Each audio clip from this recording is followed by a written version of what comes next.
नमस्कार, आप देख रहे हैं सुमन प्रकाश न्यूज। खबर भोपाल से भव्य कलश यात्रा के साथ संगीत में श्री राम कथा हुई प्रारंभ।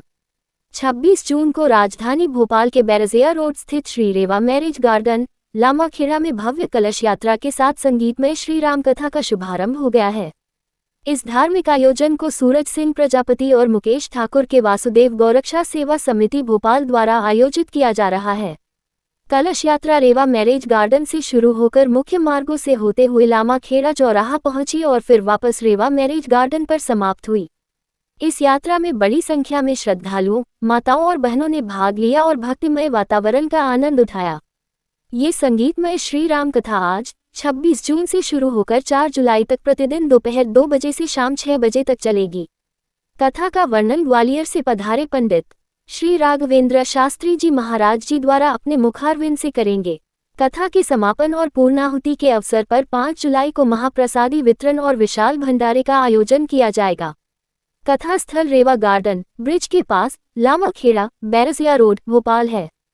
कलश यात्रा में मुख्य रूप से शामिल हुए भारतीय जनता पार्टी प्रदेश कार्यकारिणी सदस्य चेतन भार्गव, वासुदेव गौरक्षा सेवा समिति से मुकेश ठाकुर, देवेंद्र रिछारिया, अभिषेक शर्मा, गोरेलाल साहू, राजवीर राणा, मदन सिंह चौहान, नितेश साहू और अन्य कई श्रद्धालु प्रमुख रूप से उपस्थित रहे। यह आयोजन क्षेत्र में धार्मिक उत्साह और भक्ति का संचार कर रहा है।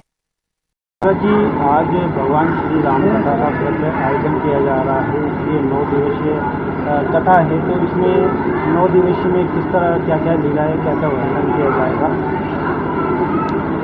ये श्री रामचरितमानस मानव के कल्याण के लिए, विश्व के कल्याण के लिए इसका आयोजन किया जाता है।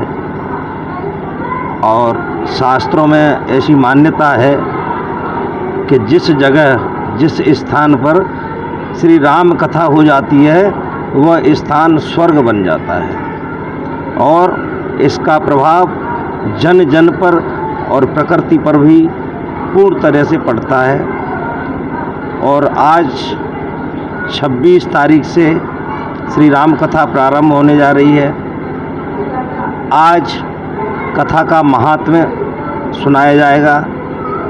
चूँकि आज कलश यात्रा में समय थोड़ा अधिक हो गया, इसलिए कथा विलंब से शुरू हो रही है। कल से कथा अपने नियत समय से प्रारंभ होगी और कथा में श्री राम जी का चरित्र वर्णन किया जाएगा, जिसको सुनने से, समझने से जीव का कल्याण हो जाता है। और राम जी ने जो अपने जीवन में जिस जीवनी को चरितार्थ किया, हमारा प्रयास है हम उनकी जीवनी को जन जन तक पहुंचाने का कार्य करते हैं और प्रभु से प्रार्थना करते हैं कि इस हमारे धार्मिक कार्य में प्रभु हम पर आशीर्वाद बनाए रखें। इस कार्यक्रम के मुख्य यजमान श्रीमती नर्मदी देवी एवं हमारे भाई सूरज प्रजापति जी हैं और हमारे दूसरे यजमान हमारे भाई मुकेश ठाकुर जी हैं। और श्री राम कथा में जो श्रोता होता है वही इसका यजमान होता है, क्योंकि राम कथा में शास्त्र में ये वर्णित है कि इसमें कोई परीक्षित नहीं होता। परीक्षित केवल भागवत कथा में होता है, क्योंकि भागवत की कथा परीक्षित के उद्धार के लिए सुनाई जाती है, जबकि श्री राम कथा विश्व के कल्याण के लिए सुनाई जाती है। इसलिए इसमें जो भी यजमान बनना चाहते हैं या यजमान की भूमिका निभाना चाहते हैं वो निभा सकते हैं और कथा सुन सकते हैं। ये कार्यक्रम आप सभी का है।